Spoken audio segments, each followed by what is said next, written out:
Chapter 2, Quality Control continued. Dirty places. How does this process of fermentation into eternal wine occur? Here's the short answer. Over time in dirty places. What we see in the natural realm is a reflection of what we see spiritually because both are intertwined with one another. As a result, we encounter another version of natural child into adult development in our spiritual nature. In the spiritual realm, there is a process we enter into in which God cultivates and develops us into a healthy vine in his vineyard. And God has made Jesus to be the type of vine we are to exemplify in each stage of life. Jesus is our perfect example and our model of this intended maturation. For instance, we already know Christ to be the seed of Abraham. He came in our likeness so that he would be familiar with each of our trials, difficulties, and temptations. Hebrews 4:15 through 16. In essence, he experienced all of the growth pains we would experience. As Jesus grew in stature, we know that he grew in favor with God and with men and began bearing fruit. Luke 2:52. Though he was an adult producing a wonderful harvest during his 3 years of ministry, Jesus was not meant to simplify work, miracle after miracle. His life on earth was intended to move from something temporary into something eternal. Though Christ became a physical adult, his spirit carried the even greater promise of an eternal harvest, and not just one made up of miracles that would be temporarily praised. In order for that spiritual promise to be birthed, the supernatural seed had to encounter its own version of development. Like any seed that would sprout, it had to be planted. In essence, everything the seed knows about itself has to end. The seed then must die just as Christ died so that he could give birth to us as God's spiritual children, his divine offspring. If we're called to be like Christ, to become like him as we're called by God, 1 Corinthians 11:1. We must accept the fact that we will experience a similar growth process. As we undergo maturation, we come to understand that our temporary fruit was never the end game of an everlasting master, but rather just a single step in the process of making eternal wine. As a result, our spiritual development proceeds to mature fruit-bearing branches demands that we confront a step that many of us grapple with understanding: growing in dirty places. Our spiritual development from seeds to mature fruit-bearing branches demands that we confront a step that many of us grapple with understanding: growing in dirty places. When everything falls apart in our lives, we're broken but not destroyed. The exterior husk we've all relied on for so long begins to fail us as the waters of life softens its protective coat. The tender inner life and identity of who we are is naked and helpless in front of those things that threaten the only existence we know. When we're placed in perilous circumstances, we rush to secure ourselves and hold everything in place. We shoot roots into the soil beneath us in hope of anchoring ourselves against life's storms. We yearn for something, someone, or something to hold us, lift us up, sustain us, but too often we droop and wilt in the winds of our isolation and loneliness. How do you respond to being broken by life? Where do you try to put down roots to secure your life source? Do you focus on acquiring money only to find that it doesn't fulfill you?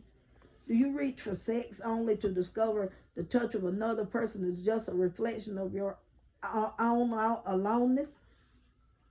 Perhaps you reach for church only to realize that religion without God's voice is nothing more than spirit sprinting inside a hamster wheel. Whatever it is that we do while trying to maintain a balance and security, sooner or later we typically feel stuck. Our roots stay in place as we strain for the thing we believe will make us all better, because everyone reaches for something when it seems God is silent. After each failure of ineffective actions we hope would anesthetize the pain, we stretch ourselves to touching something, anything that would make our loneliness and discomfort more bearable. In our rush to escape the pain, messiness, and brokenness of our lives, however, we often miss our opportunities for growth. Mired in the muck of our misguided mindsets, we miss what God may be doing in the midst of this dirty place. With a heave, a strain, a shove, a stretch, and a charge upward, you fight to leave the place where you were planted, because surely you believe that God has to have something better for you than where you've come from and where you are. Your core cries for you to get out of that abusive home. Your heart yearns for escape from poverty. Your gifts expand and surge as you seek to grow your business. Surely you say, in the midst of God's apparent silence, He will not abandon me in this place of death. Right. When you've lost all hope, you see something you've never witnessed before. When you resolve within yourself that maybe, just maybe, where you are is your assigned lot in life, God remains vocally silent, but reminds you of His promise by showing you the light you have never seen. You move toward the light, slowly stepping out in faith, despite all the pain, filth, shame, and suffering. Breaking through the dark soil of where you were placed in life, you sprout and rise to continue seeing another world of possibilities. The dirty place became the nurturing soil that enabled you to grow and blossom in ways you would never have experienced sitting in the safety of a greenhouse. Buried in blossom. Most people love the thought of being gifted and having the ability to do something, but we don't smile so brightly when we're placed in refining process of life. But what happens to a seed if it's not planted? Jesus said, "Verily I tell you, unless a kernel of wheat fall to the ground and dies, it remains only a single seed. But if it dies, it produces many seeds." John 12:24. We cannot rightly ask our vine dresser to skip out on the development of our lives, and simply because we're uncomfortable with being alone in the dark places. To keep a seed from being planted is to condemn that seed, never to realize full potential of it. It's a fact that seeds are meant to be covered and die. To keep a seed from being planted is to condemn that seed to never realize its full potential. No matter who we are, where we are in life, or where we've come from, we must begin to appreciate the ugly stages of our inception. When we allow the Lord to shift our mindset, we begin to see that everything that has ever happened to us has happened for a reason. If we look back at the sprout that pushed itself through the ceiling of the dirt above it, we discover reasons behind our adversity that were previously invisible and unimaginable, but now were suddenly apparent and miraculous when we're arriving at the fruit-bearing stage. Looking back, I examined previous periods of my life and remember how fearful I was in the midst of some of them. Now, standing up upon just over 40 years of ministry, I look at those places and realize they were integral to where God has taken me and where He will continue to take me. I see that each growth interval of my life was preceded by a planting phase, where I was buried in a dirty place. I began to understand that the stages in my life where at that time I was certain I was about to meet my end were seed stages for the next season. I could not have produced the fruit without the frustration. And God could not ferment my fruit into His wine for maximum potency without my willingness to relinquish it to His winepress. Though I have not liked the process, my faith has grown deep as I discovered this new perspective. I have been changed by this shift in perspective as I accept that God never intended to lead me to a dead place and leave me there. The seemingly death through which He escorted me was merely the precipice of a new beginning, and new beginning is what the planting and death of each seed is all about.